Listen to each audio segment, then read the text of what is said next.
Gruinard Island lies in Gruinard Bay on the northwest coast of Scotland.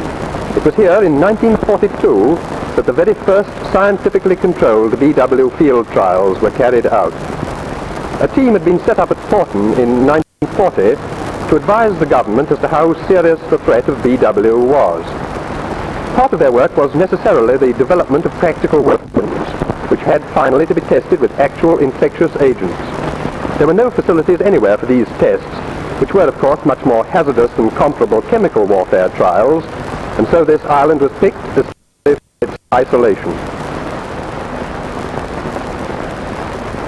The rugged mountainous mainland seen in these pictures did not help in getting the steady offshore winds which were needed for trials. 2 exploratory trials were done in July 1942 with bombs fired at rest. In September, including 1 bomb dropped from an aircraft, and a 3rd expedition was made in the following summer when 4 trials were done with the 4-pound bomb. This film was taken during the 2nd year.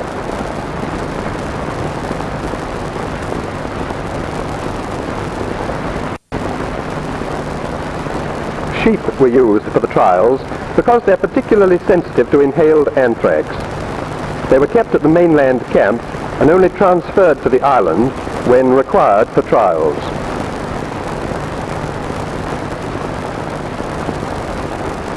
The reason why everyone moves rather quickly is that this was photographed at silent film speed.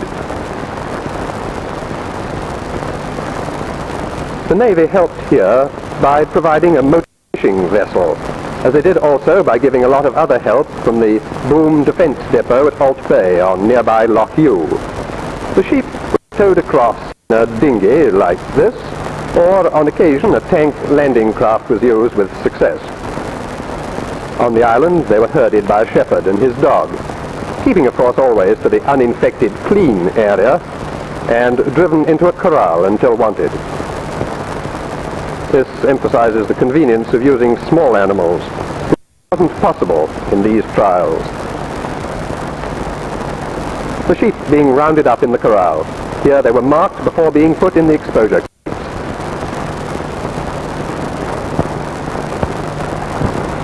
The dirty area was clearly marked and separated off from the clean side. The sheep are being put into exposure crates. The crate is necessary to hold the animal in the right place on the layout and to ensure that it faces the cloud. And also, of course, it helps in handling the sheep, which are heavy and pretty agile. It was important to establish beyond a doubt that animals contracting the disease did so by direct inhalation of the cloud from the bomb. You can see here how they were covered with fabric to keep spores off the fleece. And later we'll be seeing how they were hooded after the trial to stop transfer of spores, and how they were tethered out of reach of one another. We can have a look at the sampling gear used in most of the trials. A butane gas cylinder was modified as a vacuum tank.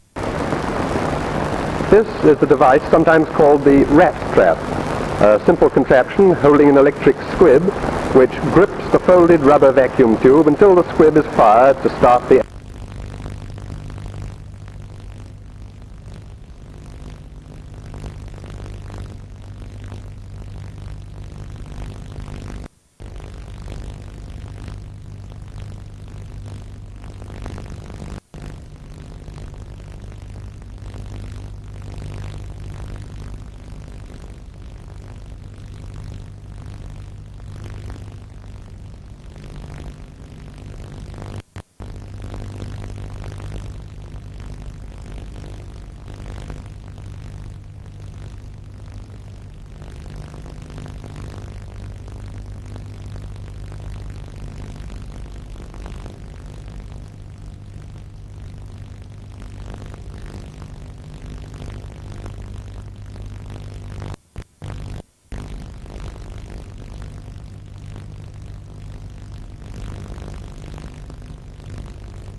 impact fuse. It is fitted with an electric fuse for bursting at rest. Dropping trials from aircraft were attempted, but only one was done.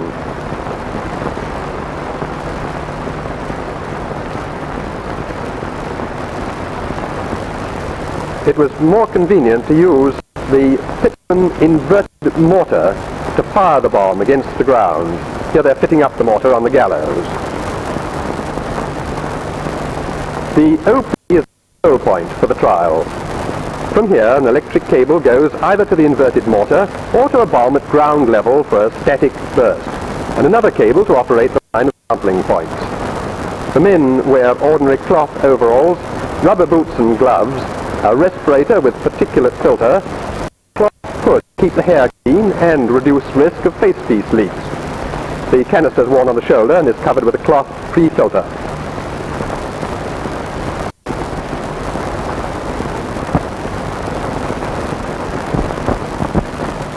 The bomb's fired, and the wind carries the cloud towards the line of animals and impingers. This is a static burst.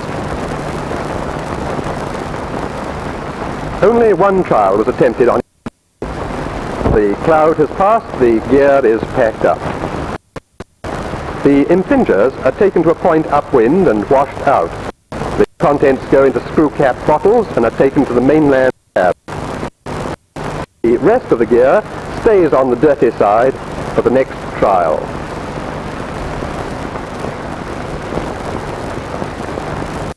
Here the impinger is removed from its clip. You can see how the sheep are hooded to reduce risk of cross-infection. This and other precautions ensure that infection from inhalation of the primary aerosol from the bomb. On arrival at the holding area, the sheep are uncrated and tethered to lines.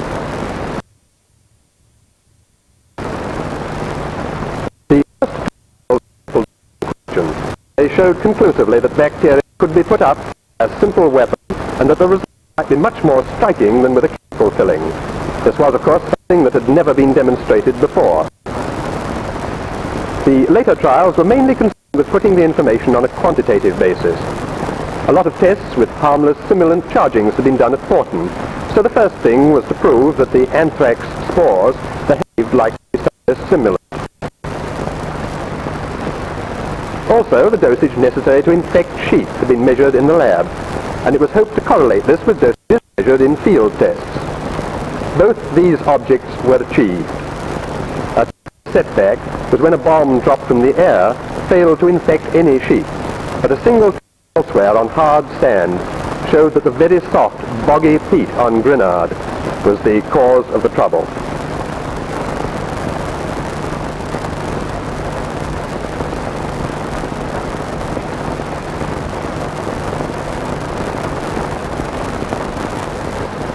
Anyone who believes that sheep are docile and slow-moving should try catching them, particularly if he is wearing full protective clothing.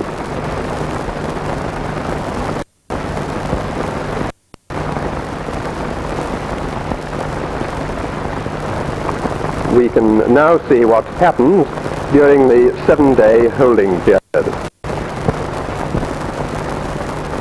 On the third day after exposure, the casualties begin.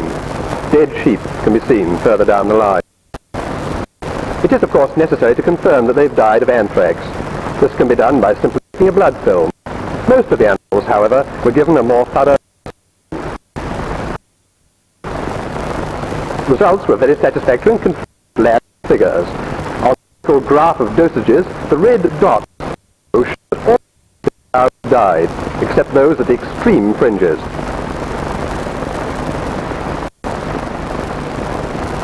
Symptom is a blood exudate, but as I said, post-mortem was usually carried out to confirm appearances. The facilities for autopsy show the symptoms characteristic of these pioneer trials. Later workers may well remember that good results do not require elaborate equipment. But Files, distinguished by his individualistic refusal to wear a hood, Reggie Bamford wielding the knife, and the taller figures of David Anderson and Donald Woods.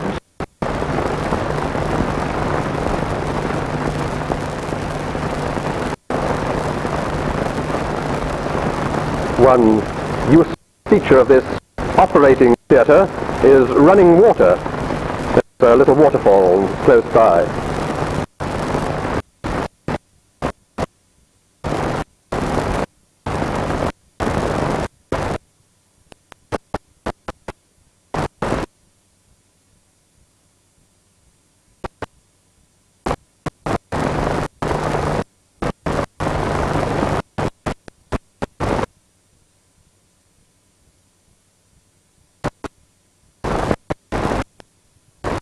Here, smear is being taken irrespective of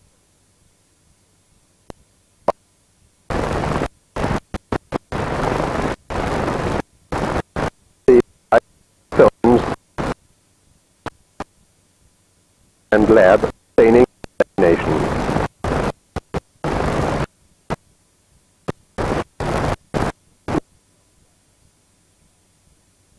After 7 days had passed,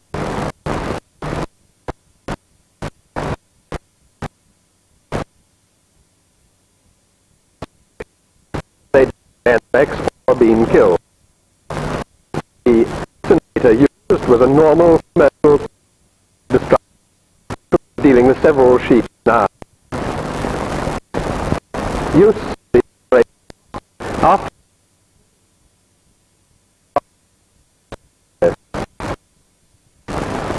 one might hear simplifying this.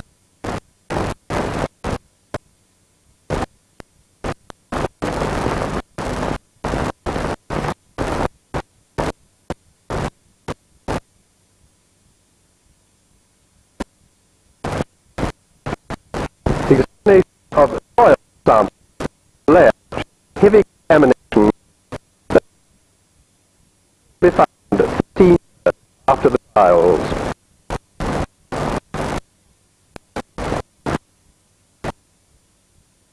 The gas trials, and will be familiar to many people. With water is the lack of support being aware or undresser.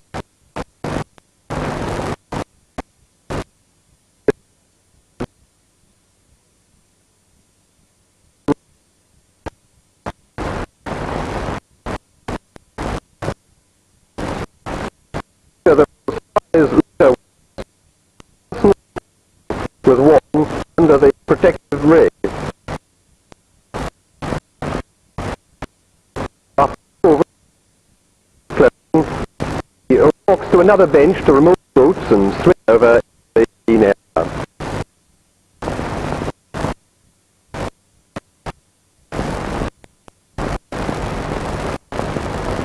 Speed from the disinfectors across the sea. The disinfectors are clothes were subjected to free steam for 1 hour, sterilization being a formaldehyde.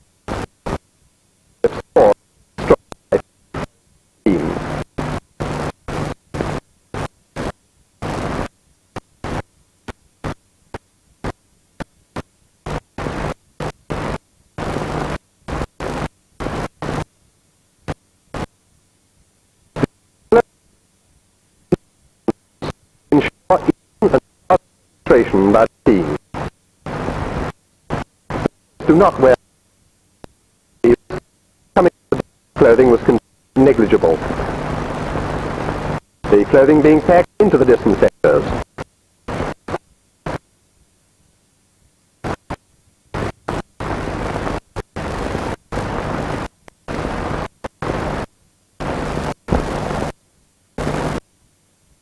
A convenient form of solid formaldehyde.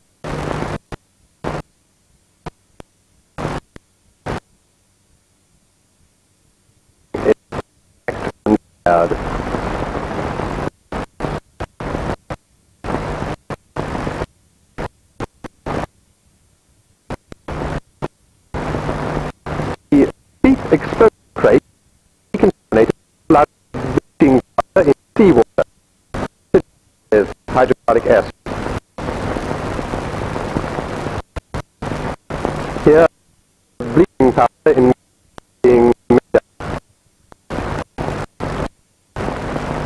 Freshly prepared acid bleach is an exceedingly potent, but very corrosive.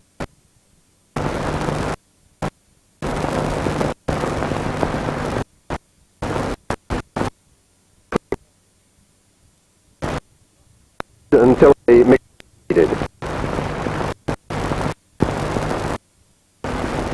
The acid bleach was also used as any other equipment to withstand its action. When the proper bleach, the catalyst. Note that he is wearing gas plate because of the body.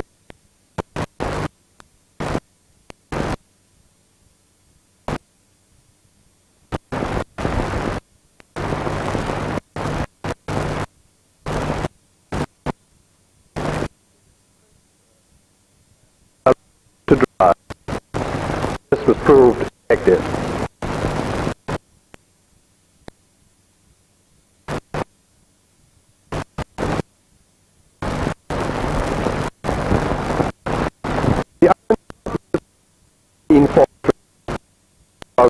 The direction proved far too limited, and 5 years later we turned our attention to trials at sea.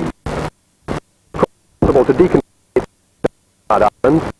The yearly inspections are still showing virulent anthrax. The risk to man or animal is probably slight now.